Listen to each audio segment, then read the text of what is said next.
Greetings, Wilkinson here. Today my guest is Kaye Laine. I met Kaye at an actor's class that I started going to about a month and a half ago. So first of all, say hi to my people, Kaye. Hey, how's it going? They can't answer you. But that's okay. It's okay. It's okay. So you've had an interesting life. I have. We've chatted for a bit before we came on here. If we were to title you, I'd say Kaye is a survivor. Yes, exactly. I am. Why don't you tell a little bit of your background story, where you grew up, and then we'll take off from there. Well, okay. Well, I was born in Florida, and I'm a Navy brat, and I'm the second oldest of 6 kids. That grew up in Oregon. My father moved all the way back. I'm not sure what he was done serving over in Florida, but my brother is a year younger than me and born in Oregon. And we grew up on a little farm up there. My dad loved animals, and that's actually how he taught us the birds and the bees, is through watching the animals and giving birth and all that kind of stuff. So, yeah, I'm second oldest of 6. A little more. Little more. How much more do you want? Let's see. I went to the same high school as my father in Albany, got married up in Portland, Oregon. I'm been divorced since, 2018. I was separated since 2015, and I was married for over 16 years in a Mormon marriage. Did you grow up as a Mormon? I did. In Florida and Oregon? I did. My mom lives in Utah. She's a roommate with her brother up there, and she's very staunch Mormon. I have a tattoo on my arm she doesn't even know about. Uh-oh. Oh, yeah, no tattoos, right? Yeah. And does your father practice that too? He's been baptized twice. He was baptized first when he was a kid and brought into the church. His parents are converts. And he was excommunicated during my parents' divorce, and then he came back a couple years back. So I don't know what he sees in it, but So yeah. He's not really practicing it. He got baptized again, so he's practicing more than you know. I mean, one of my brothers baptized him back into the church. And I believe, there's 2 of us out of 6 kids that are not members. So talk about you were married for 16 years. What was that all about? I met my ex-husband at a church in Portland for single adults, and he was just very charismatic. But when you meet somebody that's you're raised in the LDS church, you are trained to as a girl, a young girl, that you should marry a return missionary. And I really didn't date anybody that was LDS, Mormon, or whatever you want to call it. But when I met him, and I wasn't on good speaking terms with my parents, because my parents, when I was in high school, I got kicked out my senior year of high school, of my parents' house. But I always tried to find ways to get attention from them. And it was just an odd childhood that I had. But when I met my husband, I figured he was a return missionary and I can really impress my parents.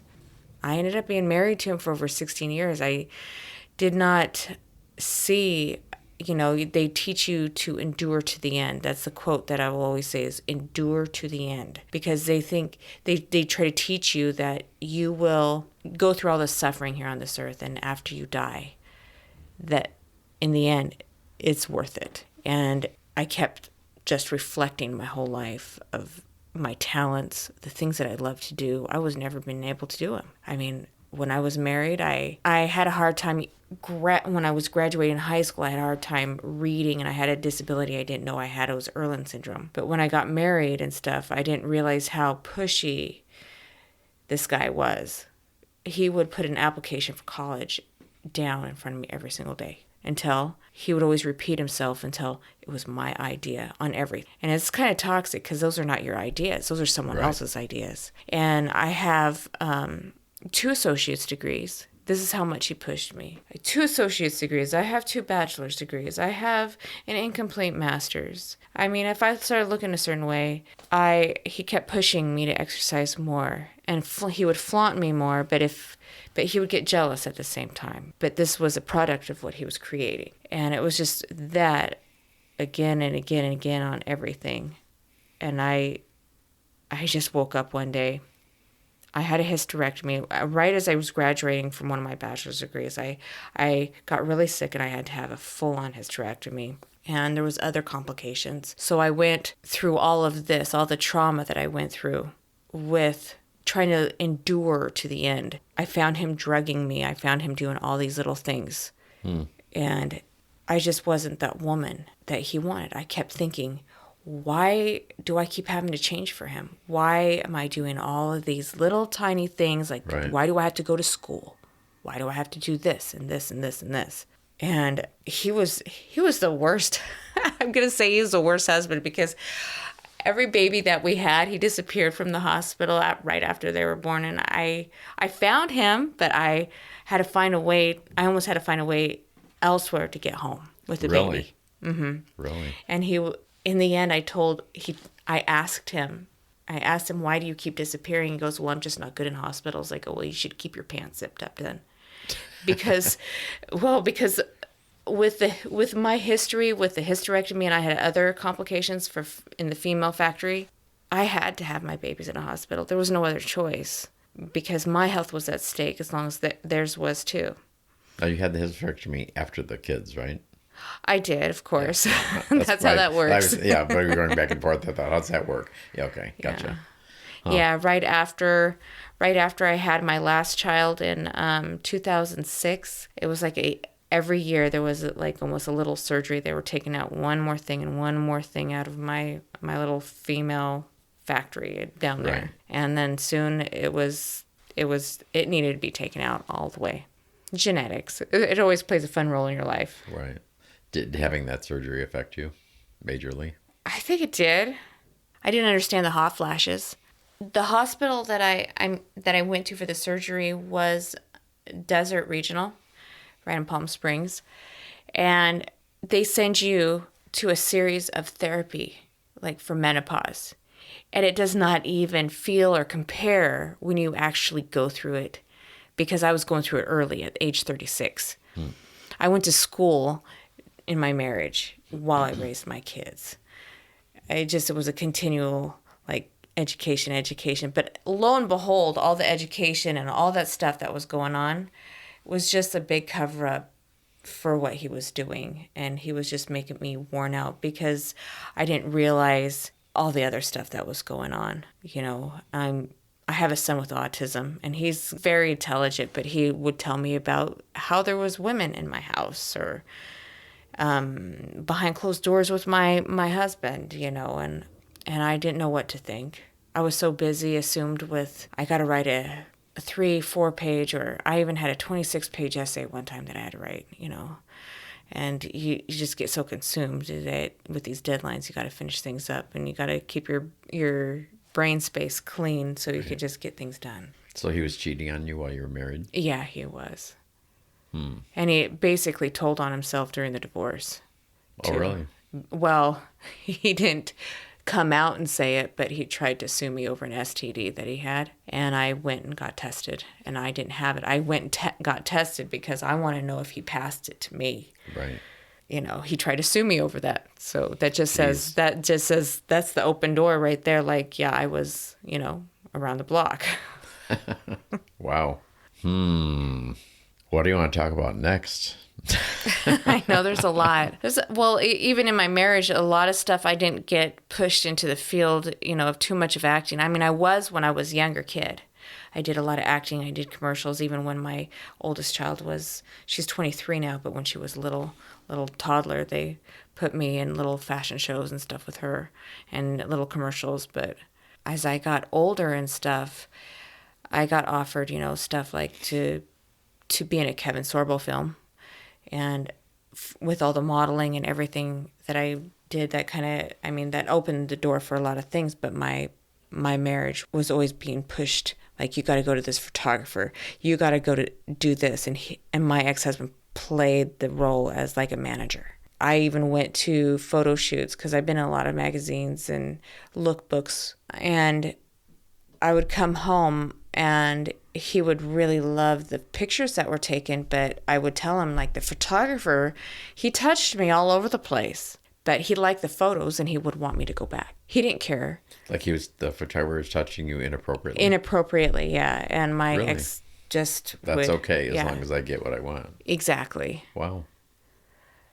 I And mean, you said that you were a swimsuit model for a while. yeah. In my 30s, I was a swimsuit model. I was a Tropic Beauty, not Tropicana. A lot of people think it's that, but it's Tropic Beauty. In 2014, I was nominated a Latin Model of the Year, and I'm not even Latin. I have a little Spaniard in me, but that's as close as it gets. And I think the program that I was doing this with, because they were doing a reality show, was Viva Latino America. And I think they were trying to make it more bilingual, which they couldn't, because it was just embarrassing for me to be on the reality show because my Spanish was so bad. I mean, I did take 3 classes in college, and my ex-husband, he was, of course, a returned missionary, and he served a mission in Argentina, so he's very fluent, and he was an ESL teacher for a while. No, I did all of that stuff, and it was They neat. wanted you to pass yourself off as... Not really. They were trying to make it more of a bilingual program. Okay. Get more different, a variety of women. But they kept the title on it. Yeah. That's kind of weird. That is. And he was okay with you being a swimsuit model? Well, he kind of was he was right there at every moment, at my auditions, at my swimsuit photos, everything. Really? Mm-hmm. When it was all good, he was so supportive of it. But if anything went bad, it's all my fault. Of so, course. Yeah. But yeah, I did the swimsuit thing. I got to I modeled in mansions and all that kind of stuff. I even got scouted by Playboy, and that was kind of interesting. It's not something I really wanted to go and do. It was I got to go to the Playboy place over in Burbank, and I just couldn't take everything off. Did you walk away from that then, or what? I walked away from it, yeah. Oh. I mean, the people were nice that were working in the building and everything, but I got down to my skivvies, and that's about it. And they wanted more? They wanted more, yeah. Would your husband at the time have let you do that? You know what? I don't know. Did he know you were doing that? Oh, yeah. He knew. He was pushing me to go to these places. Oh, so seems a little odd, but... Well, he didn't like what he created, what the end product was. Like, if I would always leave my Facebook open and my Messenger open, and he was the one that always posting the pictures and stuff. Anything that would come in, he would post it all. But then he would really get scared if I got all these like comments on the pictures. Well, you posted the pictures of someone in a swimsuit, right? With D breasts. That's gonna get a comment or two or more, and the picture could go viral in places. So that's what. That's going to be the reaction. But then he would get mad at me in the end and say, did you see what those guys were saying about you? Do you see this and that? And, and they would message me in Messenger. And I would always say, I left it open for you. Do you see me responding to those? No. Right. I'm not. So don't get mad at me for what you're posting of me. Right. But he still did. But he still did, yeah. Right. Well, I bet you feel better not being in that relationship. It's a lot better. I mean, there's still hurdles. My youngest child is 16, until she's 18 or off at college because she's going to be graduating when she's 17 and finding herself. But having the 3 kids, and I mean, it's been a blessing. I know that I'm the conservator of my son and not having my ex-husband show up for that. Because he took that as a form of control when I gained conservatorship.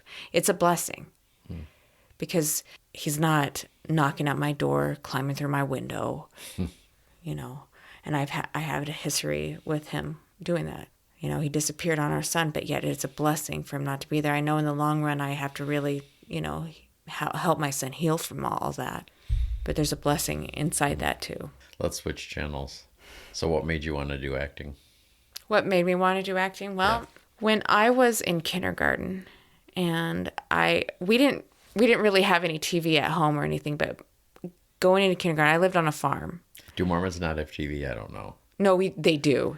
It's just that we lived on a farm, and it was like rabbit ears, Gotcha. Okay. It was like the early 80s, late 70s. Gotcha. So just growing up on a farm and stuff. But when I was in kindergarten, God, I don't know if I was just cute or what when I was a little kid, but I was always asked to be in a role for something. Like my first role in elementary school when I was in kindergarten was a Sugar Plum Fairy for the Christmas play. And my mom would always help me with all my lines for all the plays I was in. She would always help me memorize all of them. And I really found that love for the theater when I was really young, when I got into school, because we just really didn't see a lot of that on TV.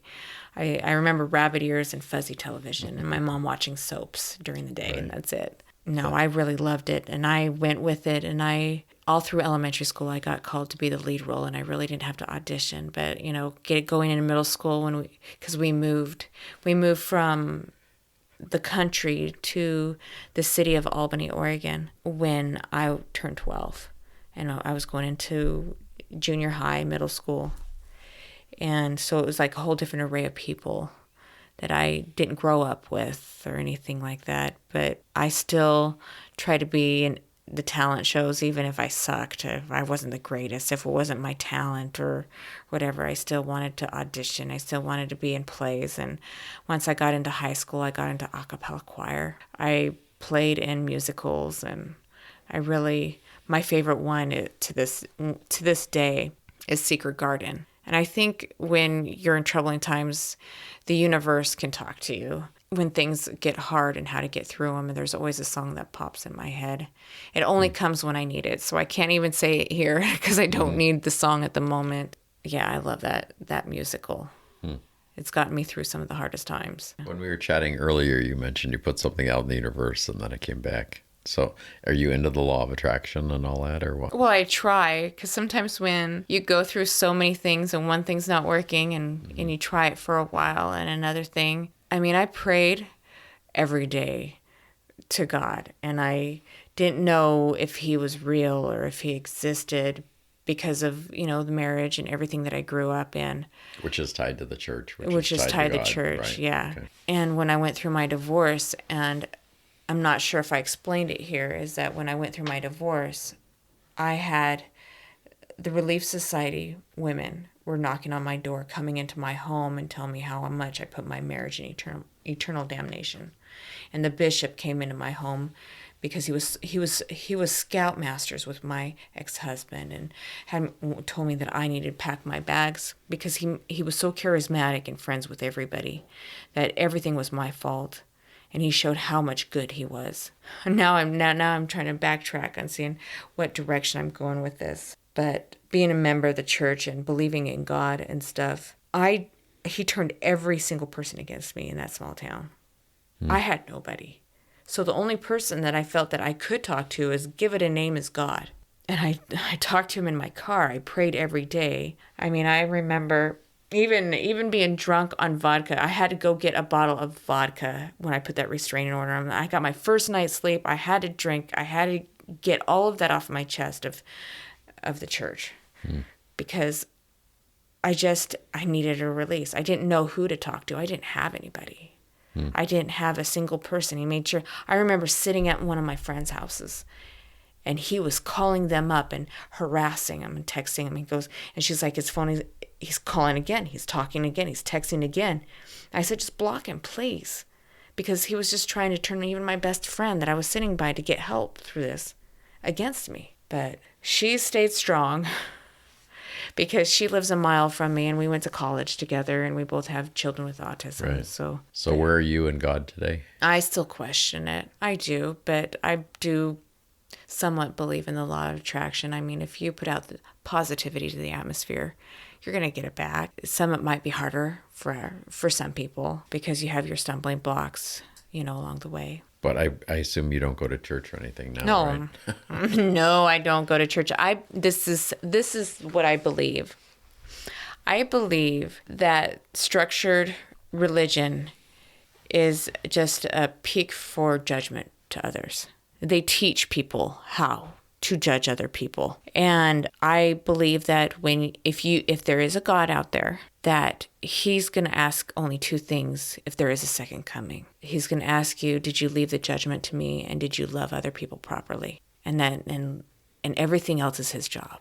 You know, it kind of takes a big, huge thing in someone's life to help them, you know, realize things that you don't need to judge others Right. and just love, and that's it.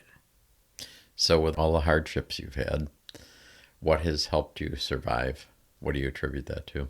Some of the things that I attribute that to is I call it remembering my awesomeness. The things that make me, the things that I love, like my artwork, my paintings. I love sewing and designing clothes. My kids, my girls, when they were little, they always had one-of-a-kind dresses and outfits and blankets, and I crochet. Those are the little things that I love. If I don't have time to do those things for myself, even to go to a spa, those are the things that keep me going, because you always have to have self-care. It's funny because I do crochet.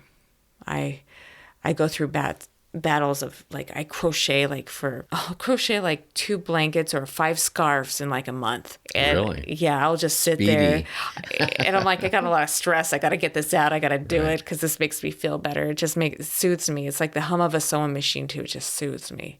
If I don't get to do those little things, because I remember going to school back to back, I'm like, I would just dream of doing something that I love. And I wanted to finish it, and I wanted to see the completion of the project. I just wanted to see it. And I didn't get that until, it's almost like when I kicked my ex-husband out of the house and a restraining order. I got my first night of sleep. Do you know how soothing that was? It's those little tiny things that you just think of that just make you who you are. And I want to tell everybody that you just got to always, if you're in a situation or anything, you've got to remember those little things that make you awesome. I mean, it's not just if you like to bake or cook or if you love something. It's those deep inner things too. If you need to meditate every day, it's those little things to get you through to whatever you need to get to your next part of your life, to deal with the abuse that you're going through or whatever, because in your head you can just think of those things. I remember one day I was sitting on my couch when I was married. I just remember sitting there and like, why am I in this? Why am I not doing everything that I love? I had a fashion line while I was married, but I didn't do it the right way. And if I want to ever bring it back out, I'm going to do it the way that I love. I mean, that's what you got to conquer. I mean, my tattoo that I have on my arm says love. And it's like you conquer everything with love. You got to remember those little things that make you awesome and that you love, of course. I always end these chats with, do you have any advice or things you want to share? Tell my peeps that are listening from your experience. From my experience, Yep. Don't give up on yourself. Because, I mean, I've thought about it. I'm normal. I'm a human being. And when you are married to a narcissist and they use the church as their vice and they do all these other things that you just doesn't give you time to breathe or even sleep, just remember those things that you love, that you love to do. And just remember those. Because, I mean, that's what kept me through. Because I just remembered I was not doing the things I want to do. And I'm like, I'm going to school over and over again. I'm taking these classes and he's not stopping harassing me. But I'm like, I couldn't wait to do those little things that I loved. I'm like, when do I get to do them? They always stuck around. They always were on my shoulder whispering to me. So just don't ever give up on yourself, and don't give up on those little things that make you awesome. You're a strong lady. Sometimes I don't think so, but I can look back. I get reminders every once in a while. I've gone through a lot. We didn't share all of it, but I heard a lot of it. Thank you for coming in. I really appreciate it. Oh, you're welcome. Thanks I enjoyed being here. Good having you. Thanks, Kaye. You're welcome.